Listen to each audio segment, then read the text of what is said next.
गोलार्ध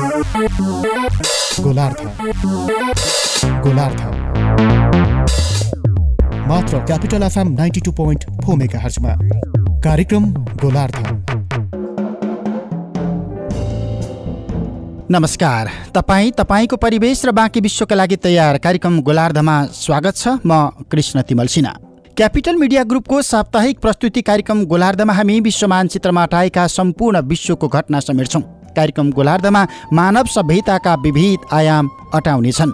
हामी यो रेडियो कार्यक्रमलाई विकास, विनाश, विपत्ति, आतंक र प्रविधिको सम्मिश्रण बनाउनेछौँ र तपाईँलाई अबको आधा घण्टा सम्पूर्ण विश्वको घटनामा तरङ्गित गराउनेछौँ। कार्यक्रम गोलार्धमा साताको चर्चित विश्व सन्दर्भ, विश्व विविध अनि केही रोचक प्रसङ्ग रहनेछन्। रोचक घटना तथा परिघटनाले तपाईँलाई प्रेरणा, सन्देश तथा मनोरञ्जन दिने हामीलाई विश्वास छ। यो गोलार्धमा सम्पूर्ण विश्वका सबै आयाम अटाउनेछन्। विश्व अर्थतन्त्रका कुरा, विश्व आतंकवादको प्रसङ्ग, विश्व प्रविधिको चर्चा, विश्व सभ्यताका चुनौती अनि सम्पूर्ण भूगोल तथा ब्रह्माण्डको यात्रा। लागौँ आजको प्रस्तुतितर्फ।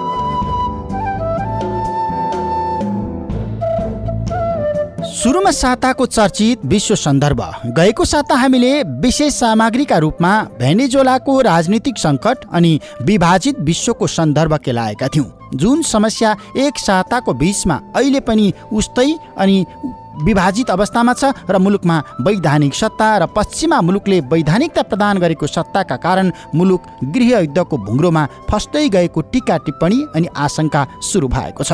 यो बीचमा भेनेजुएलाका राष्ट्रपति निकोलस मादुरोमाथि सत्ताबाट बाहिरिन दबाव बढ्दै जाँदा उनी थप अडिग देखिएका छन्। विपक्षी नेताले आफूलाई देशको अन्तरिम राष्ट्रपति घोषणा गरेको तथा उनलाई अमेरिका सहितका देशले साथ दिएको परिवेशमा पनि मादुरो अगाडि बढिरहेका छन् र अडिग छन्। यही बीचमा राष्ट्रपति मादुरोले राजनीतिक सङ्कट गहिरिँदै गएमा मुलुकमा गृहयुद्ध हुन सक्ने चेतावनी समेत सार्वजनिक गरेका छन्। सो घोषित राष्ट्रपतिलाई सत्ता छाड्न दबाव परिराखेको बेला राष्ट्रपति मादुरोले गृहयुद्धको सम्भावना नकार्न नसकिने बताएका हुन्। टेलिभिजन अन्तर्वार्ताका क्रममा राष्ट्रपति मादुरोले अमेरिकी राष्ट्रपति डोनाल्ड ट्रम्पलाई समेत चेतावनी दिएका छन्। भेनेजुएलाको अहिलेको समस्यामा हस्तक्षेप गरेमा ट्रम्पले रगतले लतपतिएको अवस्थामा व्हाइट हाउस छाड्नुपर्ने मादुरोले चेतावनी दिएका हुन्। यस्तै उनले राष्ट्रपतिको नयाँ निर्वाचनको मिति तोक्नका लागि युरोपियन युनियन लगायतकाले दिएको अल्टिमेटम पनि स्वीकार्य नहुने स्पष्ट पारेका छन्। ईयूले राष्ट्रपतिको नयाँ निर्वाचनको मिति तोक्न दिएको समय आइतबार नै गुज्रिसकेको छ। उता गएको जनवरी 23मा काराकासमा भएको प्रदर्शनका क्रममा आफूलाई देशको अन्तरिम राष्ट्रपति घोषणा गरेका विपक्षी नेता गुएडोलाई अमेरिका सहित ब्राजिल, कोलम्बिया, पेरू सहितका दक्षिण अमेरिकी देशले थप समर्थन जनाएका छन्। यता राष्ट्रपति मादुरोलाई स्पष्ट समर्थन गरिरहेका रुस र चीनले भेनेजुएलाको राजनीतिक संवैधानिक स्वतन्त्रतामा कसैले पनि हस्तक्षेप गर्न नहुने चेतावनी दिन छाडेका छैनन्। मुलुकमा आर्थिक मन्दी चरम भएपछि लाखौं भेनेजुएलाका नागरिक छिमेकी देश कोलम्बिया सहितका मुलुकमा शरण लिन पुगेका छन्। मादुरोले गएको जनवरीको सुरुमा विपक्षीको बहिष्कार तथा व्यापक मात्रामा धाँधली भएको आरोपका बीचमा दोस्रो कार्यकालका लागि राष्ट्रपतिको शपथ लिएका थिए। मादुरोले दोस्रो कार्यकालका लागि शपथ लिएपछि भेनेजुएलामा विपक्षीको प्रदर्शन सुरु भएको हो। भेनेजुएलामा हजारौं मानिसले अहिलेका राष्ट्रपति निकोलस मादुरो विरुद्ध प्रदर्शन गरिराखेका छन् अनि 35 वर्षका गुएडोले मादुरो विरुद्धको प्रदर्शनको नेतृत्व सम्हालेका छन्। गुएडो भेनेजुएलाको नेशनल एसेम्ब्ली अर्थात् राष्ट्रिय सभाका अध्यक्ष समेत हुन्। गुएडोको आग्रहमा अमेरिकाले भेनेजुएलामा सहायता सामग्री पठाउने तयारी गरे पनि राष्ट्रपति मादुरोले स्पेनिस टेलिभिजनमा अन्तर्वार्ता दिँदै अमेरिकालाई चेतावनी दिएपछि तत्कालका लागि अमेरिकी सहायताको सम्भावना बन्द भएको छ। सबै कुरा उत्तरी सत्ता अर्थात् अमेरिका अनि उसका पश्चिमा शक्तिको पागलपन र उग्रताको स्तरले निर्धारण गर्नेछ। गृहयुद्धको सम्भावनालाई म नकार्न सक्दिन, राष्ट्रपति मादुरोले चेतावनी दिएका छन्। अमेरिकी राष्ट्रपति ट्रम्पले यसअघि अमेरिकी प्रसारक संस्था CBSसँगको कुराकानीमा सैन्य शक्तिको प्रयोग एउटा विकल्प हुन सक्ने बताएका थिए। तर मादुरोले भने अमेरिकाले आफ्नो देशमा हस्तक्षेप गरेमा भियतनाम युद्ध जस्तै हालत बेहोर्नु पनि चेतावनी दिएका हुन्। मादुरोले ट्रम्पलाई चेतावनी दिँदै भनेका छन्, रोक रोक डोनाल्ड ट्रम्प रोक, तिमीले गल्ती गर्दैछौ, तिमी आफ्नो हात रगतले लतपताउन खोज्दैछौ र राष्ट्रपतिको जिम्मेवारी मुक्त हुँदा रगतले लतपतिएर तिमी बाहिरिन पर्न सक्छ। उनले भनेका छन्, एक अर्कालाई सम्मान गरौँ, नभए तिमीले ल्याटिन अमेरिकामा भियतनाम युद्ध निम्त्याउँदैछौ। अमेरिकाको नेतृत्वमा भियतनाममा भएको युद्धमा लाखौंको ज्यान गएको थियो। त्यसमध्ये 58,000 भन्दा बढी अमेरिकी मारिएका थिए। तर उता भेनेजुएलाका विपक्षी नेता तथा आफैलाई देशको अन्तरिम राष्ट्रपति घोषित गरेका गुएडोले भने अहिलेको राजनीतिक सङ्कटले गृहयुद्धको रूप लिन नसक्ने र सम्भावना नरहेको जिकिर गरिरहेका छन्। युरोपियन युनियनमा रहेका आधाभन्दा बढी देशले गुएडोलाई देशको अन्तरिम राष्ट्रपतिका रूपमा मान्यता दिएपछि उनको यस्तो प्रतिक्रिया पुनः सार्वजनिक भएको हो। यो आरोप अनि प्रत्यारोप र बाह्य हस्तक्षेपको पक्ष र विपक्षमा भइराखेको भेनेजुएलाको प्रदर्शनबाट तत्काल यो मुलुक बाहिर निस्कने अवस्था अझै देखिएको छैन। तपाईँ क्यापिटल मिडिया ग्रुपको प्रस्तुति कार्यक्रम गोलार्ध सुनिरहनु भएको छ। कार्यक्रमको सुरुमा आज पनि हामीले भेनेजुएलाको राजनीतिक सङ्कट अनि विभाजित विश्वको सन्दर्भ जोड्यौँ। अब बाँकी विश्व। सान साल्भाडोरका पूर्व मेयर नयीब बुकेले एल साल्भाडोरको राष्ट्रपतिमा जित निकालेका छन्। विगत 3 दशकदेखि सत्तामा रहेका दुई ठूला पार्टीलाई पछि पार्दै बुकेले नयाँ राष्ट्रपति निर्वाचनमा आफूलाई अग्रस्थानमा साबित गरेका हुन्। एल साल्भाडोरको निर्वाचन आयोगले सार्वजनिक गरेको मत नतिजामा बुकेले करिब 54% मत प्राप्त गरेको देखिएको छ। दोस्रो स्थानमा रहेका क्यालिजाले करिब 32% र तेस्रो स्थानमा रहेका मार्टिनेजले करिब 14% मत प्राप्त गरेका छन्। पछिल्लो चुनावमा करिब 52 लाखको नागरिकहरूले मताधिकार प्रयोग गरेका थिए। राष्ट्रिय एकताका लागि बृहत गठबन्धन अर्थात् गानाबाट प्रतिनिधित्व गर्ने 37 वर्षीय नयीब बुकेलले सान साल्भाडोरमा विजयी समारोहका बीचमा आफ्ना समर्थकलाई धन्यवाद व्यक्त गरेका छन्। राजधानी प्लाजा मोराजनमा भेला भएका उनका हजारौं समर्थकले बुकेलेको समर्थनमा नारा जुलुस अनि राष्ट्रिय झण्डा फहराएका थिए। मध्य अमेरिकी राष्ट्र एल साल्भाडोर विगत लामो समयदेखि भ्रष्टाचार र कुशासनका कारण आर्थिक रूपमा कमजोर स्थितिबाट गुज्रिराखेको छ। आफ्ना समर्थकलाई सम्बोधन गर्दै राष्ट्रपति बुकेलेले शिक्षामा लगानी वृद्धि गर्ने र भ्रष्टाचारका विरुद्धमा लड्ने प्रतिबद्धता व्यक्त गरेका छन्, जुन एल साल्भाडोरको अघिल्तिर देखिएको सबैभन्दा ठूलो चुनौती हो। यो कार्यक्रम गोलार्ध हो। तपाईको परिवेश र बाँकी विश्वका लागि तयार साप्ताहिक प्रस्तुति कार्यक्रम गोलार्धमा अब बाँकी विश्व।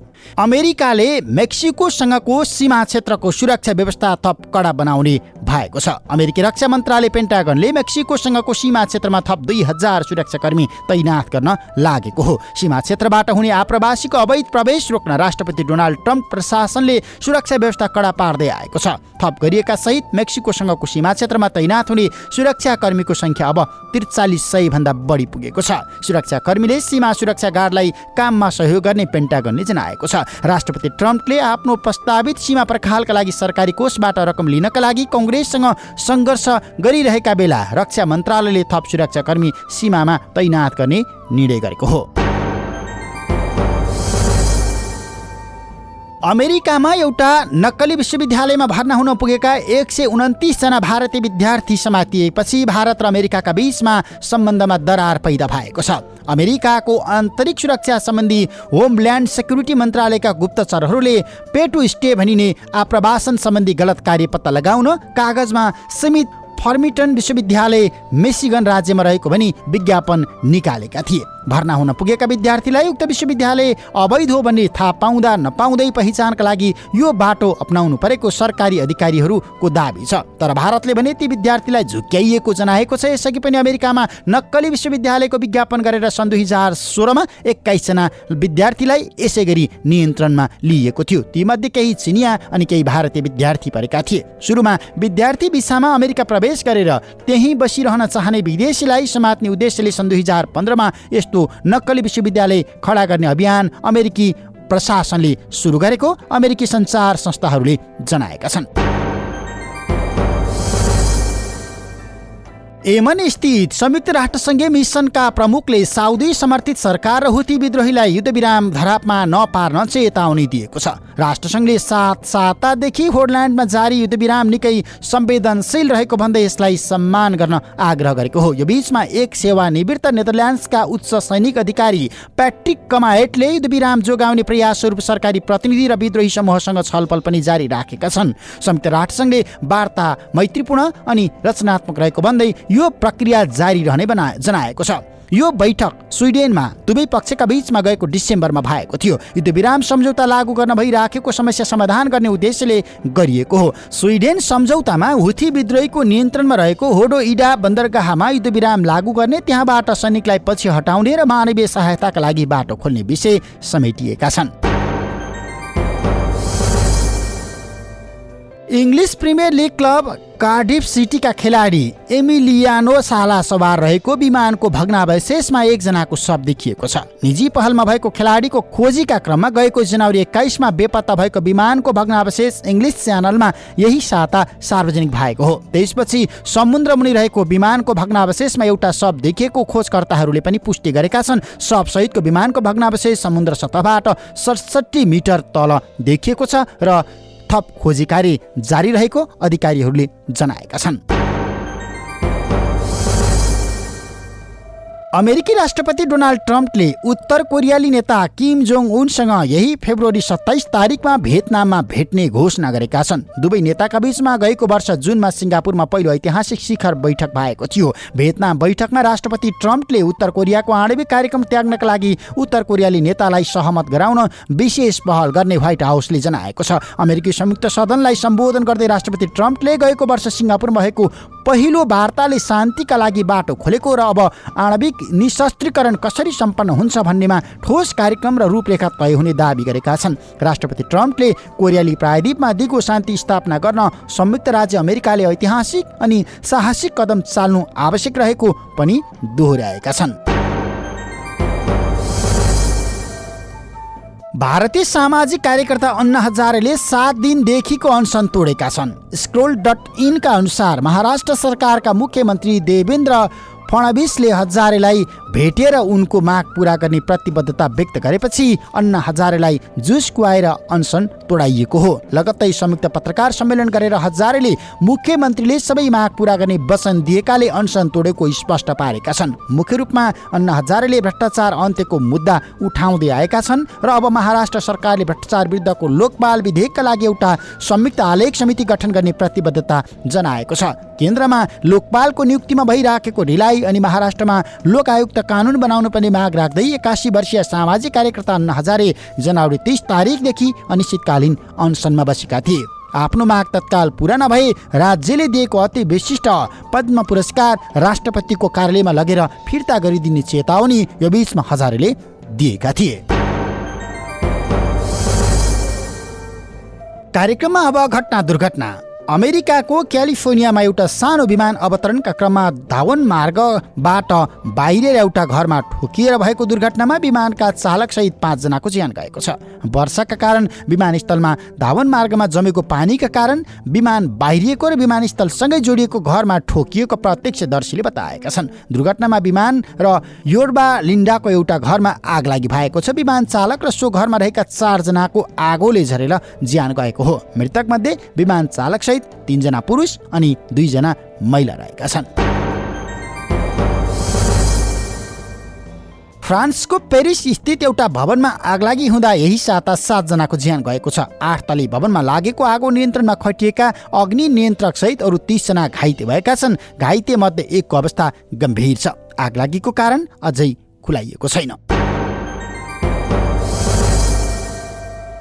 भारतको बिहारमा रेल दुर्घटना हुँदा कम्तीमा 6 जनाको ज्यान गएको छ। दुर्घटनामा कयौं घाइते भएका छन्। जोगबनीबाट दिल्लीका लागि छुटेको सीमाञ्चल एक्सप्रेसको रेल दुर्घटना भएको हो। यो दुर्घटना हाजीपुर बटवाडा रेल मार्गको मोहना र सहदोई स्टेसनको बीचमा भएको भारतीय समाचार संस्था पीटीआईले जनाएको छ।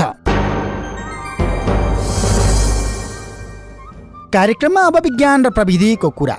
इरानले यही साथ एउटा लामो दूरीको क्षेप्यास्त्रको सफल परीक्षण गरेको छ। 1350 किलोमिटर टाढा मार हान्ने क्षमता रहेको नयाँ मिसाइलको नाम भने खुलाइएको छैन। इरानले 1979 मा भएको इस्लामिक क्रान्ति दिवस मनाइरहेको समयमा नयाँ मिसाइलको परीक्षण गरिएको छ र यसलाई संयोग मात्रै उसले भनेको छ। हुबेई जेहबाट गरिएको क्षेप्यास्त्रले 1200 किलोमिटर टाढाको दूरीमा ठिक निशाना हान्न सक्ने र परीक्षण सफल भएको इरानी रक्षा मन्त्री अमीर हतामीलाई उद्धृत गर्दै राज्य सञ्चालित टेलिभिजनले जनाएको छ। टेलिभिजनले परीक्षणको केही दृश्य समेत सार्वजनिक गरेको छ। कार्यक्रममा अब रोचक विश्व। कार्यस्थलको असहज वातावरण र पारिवारिक तनावका कारण कतिपय कर्मचारी वा कामदारले आत्महत्या गर्ने गरेको समाचार यो बीचमा अन्तर्राष्ट्रिय सञ्चार माध्यमबाट बाक्लै सार्वजनिक हुन्छ। तर भारतका एकजना यस्ता मानिस भेटिएका छन् जसले आफ्नो बिरामी श्रीमतीलाई मार्नका लागि भन्दै आफ्नो कार्यालयका प्रमुख अनि भारतका राष्ट्रपति र प्रधानमन्त्रीलाई समेत पत्र लेखेका छन्। यो भारतको बिहार राज्य स्थित बक्सर क्षेत्रमा रहेको एउटा वित्तीय संस्थामा काम गर्ने कर्मचारीको सत्य घटना हो। स्थानीय बैंकका प्रबन्धकका रूपमा काम गर्ने एक पुरुषले व्यवस्थापनले लामो समयसम्म बिदा स्वीकृत नगरेपछि बिदा माग्ने यो तरिका अपनाएको अनुमान गरिएको छ, जसले आफ्नी पत्नीको हत्या गर्न भन्दै बिदाको आवेदन पेश गरेका छन्। कार्यालय प्रमुखलाई बुझाइएको बिदाको निवेदनमा भारतका प्रधानमन्त्री, राष्ट्रपति, मानवाधिकार आयोग लगायतलाई बोधार्थ गरिएको छ। दक्षिणी बिहार ग्रामीण बैंकको पक्कसडा ग्रामीण शाखाका प्रबन्धक मुन्ना प्रसादकी पत्नी मृगौला रोगबाट ग्रसित छन्। पत्नीको उपचारका लागि अस्पताल जानुपर्ने भन्दै उनले बैंकको मुख्यालयमा पटक पटक निवेदन दिएको, तर निवेदन स्वीकृत नभएपछि डिप्रेसनमा गएकाले उनले आफ्नो बिरामी पत्नीको हत्या गर्नका लागि भन्दै 2 दिन बिदा मागेको अनि पत्र बुझाएको बैंकको प्रधान कार्यालय पटनाले पुष्टि गरेको छ।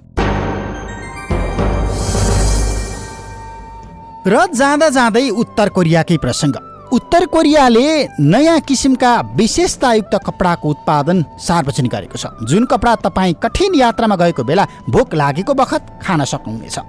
जहाजमा यात्रा गर्ने पर्वतारोही लगायतका अतिरिक्त क्रियाकलापमा रुचि भएकाहरूका लागि त्यहाँको खाद्य तथा दैनिक उपभोग्य वस्तुको मन्त्रालयको सहकारितामा किमको वस्त्र अनुसन्धान केन्द्रले यस्तो कपडा उत्पादन सुरु गरेको हो, जुन कपडामा प्रयोग भएका नक्कली फ्लानेलका फेब्रिकमा प्रोटिन, एमिनो एसिड, म्याग्नेसियम, फलको रस, आइरन, क्याल्सियम जस्ता खाद्य वस्तु समेत मिसाइएको दाबी गरिएको छ। यसले भोकमरीबाट मान्छेलाई बचाउन सक्ने दाबी उत्तर कोरियाली अधिकारीहरूको छ। प्योङयाङले सजिलै पानीमा घुल्न सक्ने भन्दै यो कपडाको अहिले व्यापक प्रचार प्रसार सुरु गरेको छ।